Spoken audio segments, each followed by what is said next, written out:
دوستو، عمران خان کا جیل سے اپنے خاندانی ذرائع سے عوام کے لیے پیغام۔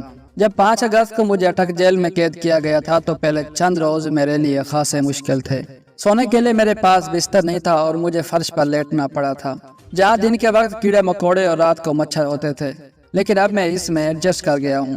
آج کے عمران خان میں اور اس عمران خان میں جیسے 5 اگست کے روز قید کیا گیا تھا، زمین آسمان کا فرق ہے۔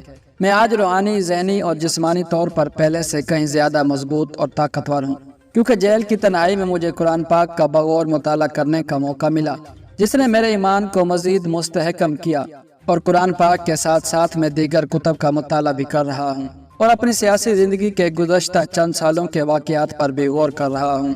یہ لوگ مجھے جس جیل میں بھی رکھیں، جیسے حالات میں بھی رکھیں، آپ نے گھبرانا نہیں ہے، اور نہ ہی میرے متعلق پھیلائی جانے والی افواہوں سے پریشان ہونا ہے۔ میں عوام کے حق میں حاکمیت اور آئین پاکستان کی بنیادی ترین شرط، صاف شفاف الیکشن کے مطالبے سے 1 انچ بھی پیچھے نہیں ہٹوں گا۔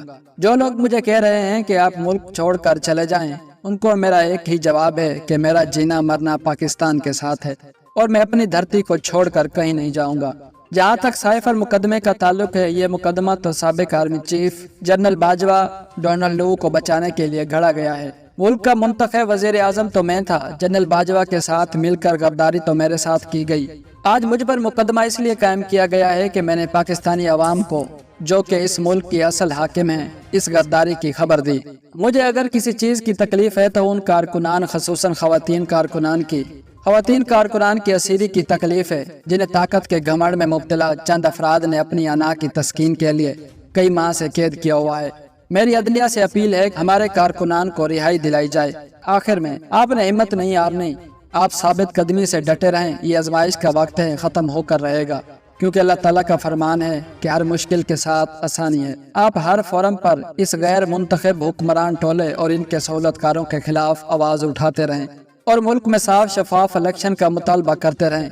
میں پیشن گوئی کر رہا ہوں کہ جس دن بھی الیکشن ہوا، انشاءاللہ پاکستانی عوام کروڑوں کی تعداد میں نکلیں گے اور تحریک انصاف کو ووٹ ڈال کر لندن پلان والوں کو شکست دیں گے۔ یہ لوگ جتنی مرضی دھاندلی کر لیں، ان کا مقدر صرف اور صرف شکست ہے۔ پاکستان زندہ باد۔